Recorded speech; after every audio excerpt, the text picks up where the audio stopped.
LPG cylinder எந்த அளவுக்கு இப்போ இந்தியாவில் தட்டுப்பாடுனா, அதாவது HCL இது ஐடி கம்பெனி உங்களுக்கு தெரியும்ல, அந்த கம்பெனி வந்து இப்போ அஃபிஷியலாக மெசேஜ் போட்டிருக்காங்க. நீங்கள் இனிமேல் யாருமே வந்து எங்கள் ஆஃபீஸ்க்கு வர வேணாம், இனிமேல் ஆஃபீஸ்க்கு நேரடியாக வந்து ஒர்க் பண்ண வேணாம், வேலை பார்க்க வேணாம், வீட்டில் இருந்தே பாருங்க, லாக்டவுன் மாதிரியா ஒர்க் ஃப்ரம் ஹோமே நீங்கள் வந்து இப்போ பண்ணலாம் அப்படின்னு சொல்லி அனுமதி வந்து பார்த்தீங்கன்னா கொடுத்துருக்காங்க. இந்தியாவில் இப்போ இதுதான் வந்து பார்த்தீங்கன்னா முதல் நிறுவனம். இதை தொடர்ந்து நிறைய நிறுவனங்கள் இனிமேல் சொல்லலாம்னு சொல்லிட்டு வாய்ப்பு இருக்குன்னு சொல்லியிருக்காங்க. ஏன் அப்படின்னு கேட்டீங்கன்னா, கேண்டீன் வந்து பார்த்தீங்கன்னா பூட்டிட்டாங்களாங்க. கேண்டீன் ரன் ஆக முடியல. ஏன்னா சிலிண்டர் தானே ரன் ஆகும். சிலிண்டர் கேண்டீன் மாதிரியே அதாவது கமர்ஷியல் பிளேஸுக்குலாம் வந்து சிலிண்டர் கொடுக்க முடியாதுன்னு இந்திய அரசாங்கம் வந்து ஸ்ட்ரிக்டா சொல்லிட்டாங்க. மக்களை போன வீடியோலயே சொல்லியிருந்தேன், மிடில் ஈஸ்ட்ல இருந்து தான் நம்மளுக்கு விவசாயத்துக்கு தேவையான பொருட்கள் எல்லாமே வந்து பாத்தீங்கன்னா வருது. இந்த கெமிக்கல், இந்த உரங்களுக்கு யூஸ் பண்ணுவோம்ல கெமிக்கல், இந்த மூளை பொருட்கள், அந்த பொருட்கள்லாம் வந்து பாத்தீங்கன்னா மிடில் ஈஸ்ட்ல தான் வருது. அதாவது நைட்ரஜன், அமோனியா, அதுக்கடுத்து பொட்டாசியம்லாம் வந்து பாத்தீங்கன்னா அபுதாபில இருந்து தான் வந்து பாத்தீங்கன்னா வருது. 42% அங்கே இருந்தாங்க வருது. அப்புறம் மிச்சம் உள்ளதெல்லாம் வந்து பாத்தீங்கன்னா கத்தார், குவைத், அதுக்கடுத்து வந்து பாத்தீங்கன்னா அபுதாபி, அதுக்கடுத்து வந்து பாத்தீங்கன்னா ஓமன், இந்த சில நாடுகள்ல இருந்தெல்லாம் வந்து பாத்தீங்கன்னா நம்மளுக்கு இந்த மூலப்பொருட்கள்லாம் வருது கெமிக்கல். இப்ப இதெல்லாம் வந்து எப்படி வரப்போகுது, நம்ம இந்தியாவுக்கு வரப்போகுது, இதனால விவசாயம் வந்து ஏதாவது பாதிப்படைய போதா அப்படின்றது தெரியல. சிலிண்டர் விலை ஏன் ஏறுச்சு, என்ன காரணம் அப்படின்னு கேட்டீங்கன்னா, சவுதி அரேபியா இன்டர்நேஷனல் லெவல்ல வந்து 16% வந்து பாத்தீங்கன்னா ரேட்டை வந்து ஏற்றிருக்காங்க. ஆனா நம்ம அந்த கணக்குப்படி பார்த்தா கூட நம்ம இந்தியாவில் வந்து 130 ரூபா வந்து ஏறி இருக்கணுமா ரேட்டு. ஆனா வந்து நம்ம இந்தியா கவர்மெண்ட் வந்து பாத்தீங்கன்னா 60 ரூபா தான் வந்து பாத்தீங்கன்னா ஏற்றிருக்காங்க.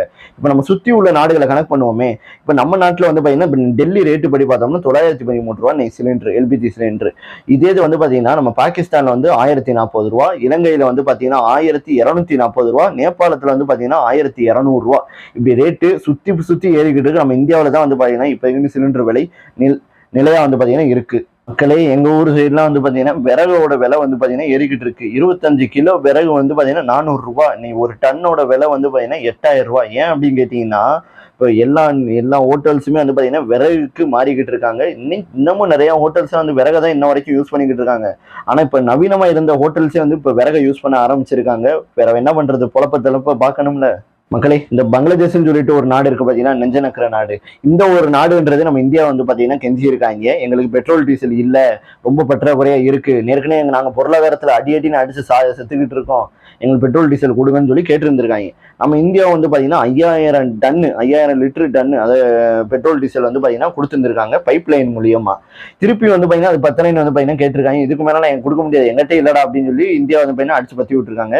இப்போ வந்து பாத்தீங்கன்னா ரஷ்யாட்ட வாங்கன்னு நினைக்கிறாங்க, ஆனா வாங்க முடியாது. ஏன்னா இப்ப நம்ம இந்தியாவுக்கு மட்டும் தான் பெர்மிஷன், ரஷ்யாட்ட வாங்குறதுக்கு அமெரிக்கா வந்து கொடுத்துருக்காங்க 30 நாள். ஆனா பங்களாதேஷ் வந்து பாத்தீங்கன்னா ஸ்டேட்டா போய் வாங்க முடியாது, ஏன்னா பொருளாதார தடை வந்து இருக்கு, பெர்மிஷன் இல்லாம வாங்க முடியாது. அதனால இப்ப போய் வந்து பாத்தீங்கன்னா அமெரிக்கா வந்து பாத்தீங்கன்னா நெஞ்சிக்கிட்டு இருக்காங்க இந்த பங்களாதேஷ்ன்ற இந்த நாடு.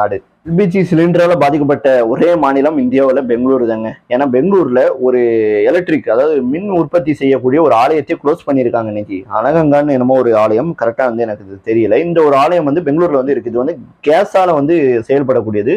ஒரு நாளைக்கு 365 மெகாவாட் வந்து பாத்தீங்கன்னா இதுல உற்பத்தி பண்ணுவாங்களாம்.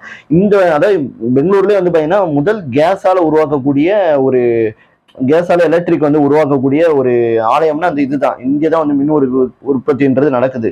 இப்ப இதை வந்து க்ளோஸ் பண்ணிருக்காங்க. கேஸ் வந்து இங்க இப்ப சப்ளைன்றது நின்றுச்சு, கொடுக்கப்படாதுட்டாங்க. அதனால வந்து இப்ப இதை நிப்பாட்டி வச்சிருக்காங்க. ஏன்னா இப்ப இதனால வந்து பெங்களூர்ல நிறைய இடங்கள்ல வந்து மின்தடை ஏற்படலாம் அப்படின்னு வந்து சொல்றாங்க, கரண்ட் போகலாம்னு வாய்ப்பு இருக்குன்றாங்க. இப்ப வந்து அரசாங்கம் வந்து என்ன பண்ணிருக்காங்கன்னா, வெளி மாநிலங்கள்ல வந்து பாத்தீங்கன்னா இப்ப கரண்ட்டை வந்து கடை வாங்குறது, அதுக்கடுத்து இந்த மற்ற விஷயங்களை வச்சு கரண்ட்டை உற்பத்தி பண்ணுவாங்களே, அதுக்கு முன்னுரிமை கொடுத்து அதை வந்து அதிகப்படுத்தணும் அப்படின்னு வந்து சொல்லி இருக்காங்க. என்னோட பிளான் வந்து இப்ப என்ன, இப்ப எங்க வாங்க போறாங்க கச்சா எண்ணெய், ஏன்னா வந்து பற்றாக்குறை ஆகிக்கிட்டே வந்துகிட்டு இருக்கு இந்தியாவில். இப்ப அது நல்லாவே வந்து பாத்தீங்கன்னா தெரியுது. என்னவோ வந்து மத்திய அரசாங்கம் சொன்னாலும் அது நல்லாவே வந்து பாத்தீங்கன்னா தெரிஞ்சுக்கிட்டு தான் இருக்கு. அதாவது இந்தியா என்ன பண்ண போறாங்கன்னா, அமெரிக்கா, நார்வே இந்த மாதிரி நாடுகள்கிட்ட இருந்து வந்து பாத்தீங்கன்னா கச்சா எண்ணெய் வாங்க போறதா தெரிய வருதுங்க. அது மட்டும் இல்லாம ஆஸ்திரேலியா, நைஜீரியா, இப்படி இந்த நாடுகள்கிட்ட இருந்துமே வந்து கச்சா எண்ணெய் வந்து பாத்தீங்கன்னா வாங்க போறாங்களா இந்தியா. அது மட்டும் கிடையாது, ரஷ்யாட்ட வந்து பாத்தீங்கன்னா 2.2 கோடி பேரலர் வந்து பாத்தீங்கன்னா இப்ப ஆர்டர் பண்ணியிருக்காங்க இந்தியா கச்சா எண்ணெய். ஆனா இந்த வாட்டி வந்து பாத்தீங்கன்னா நம்மளுக்கு ஆஃபர் பிரைஸ்ல வந்து ரஷ்யா வந்து பாத்தீங்கன்னா கொடுக்கல, கூட ரேட்ல தான் வந்து பாத்தீங்கன்னா கொடுத்துருக்கிட்டு இருக்காங்க. ஏன்னா இதுதான் சாக்குன்னு சொல்லிட்டு ரஷ்யா வந்து பாத்தீங்கன்னா நம்ம இந்தியாவுக்கு வந்து பாத்தீங்கன்னா ரேட்டை ஏற்றி வச்சுதான் கச்சா எண்ணெய் வந்து பாத்தீங்கன்னா விட்டுக்கிட்டு இருக்காங்க. முக்கியமான விஷயம், இந்தியாவில் இப்ப எவ்வளவு இருக்கு அப்படின்னு கேட்டீங்கன்னா, இப்ப நம்ம தமிழ்நாட்டிலே வந்து பாத்தீங்கன்னா 21 நாளுக்கு தேவையான கச்சா எண்ணெய் எண்ணெய் எரிபொருட்கள் வந்து பார்த்தீங்கன்னா தேவையான அளவுக்கு வந்து பார்த்தீங்கன்னா இருக்கு. இந்தியாவில் மொத்தமாக வந்து பார்த்தோம்னா 90 நாட்களுக்கு வந்து பார்த்தீங்கன்னா தேவையானது வந்து இருக்கு. இந்தியன் ஆயிலே வந்து பார்த்தீங்கன்னா அதை சொல்லியிருக்காங்க.